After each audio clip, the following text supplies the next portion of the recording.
Локалната самоуправа на Кочани планира да потроши над 800.000 денари со кои ќе го субвенционира функционирањето на јавниот градски превоз во наредниот едногодишен период. Јавниот оглас за избор на превозник е објавен по трет пат, откако досегашниот транспортер се откажа од обезбедувањето на услугата, а претходните два огласи беа неуспешни. Советот на општина Кочани веќе даде согласност субвенционирањето од буџетот да изнесува 50% од цената на билетот, односно на секои 10 денари што ќе ги плати патникот, на превозникот да му се доплаќа уште толку.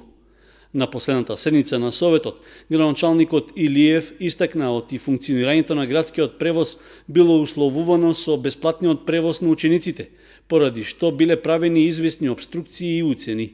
Во ова прилика сакам да ви кажам дека ова беше наметнато од страна на превозникот и како јавна и јасна уцена кон мене дека јас треба да прифатам она што тие го наметнуваат, во спротивно нема да има градски превоз.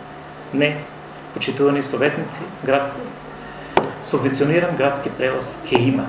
Ние ја правевме два пати постапката и сега ќе направиме трети пат и ќе мотивираме оној кој е лиценциран, регистриран за превоз на патници и се надевам дека овој третиот пат и ќе успееме. И воколку не успееме, нема да се обесхрабриме, ние ќе продолжиме по патот што го имаме зацртано и дека основниот интерес да парите рационално ги трошиме и дека во ова прилика можам да ви соопштам дека разликата е во тоа што во претходниот период кога се правени јавните набавки не е поставен услов. И затоа веројатно имало и некој изговор дека не може да биде раскинат договорот.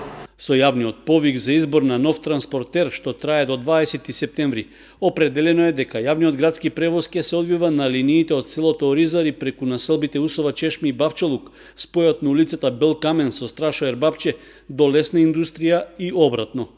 Продолжувањето на функцијата на јавниот превоз се спроведува во согласност со одредбите во Законот за локална самоуправа, според кои општините се надлежни за уредување и организирање на јавниот локален транспорт на патници.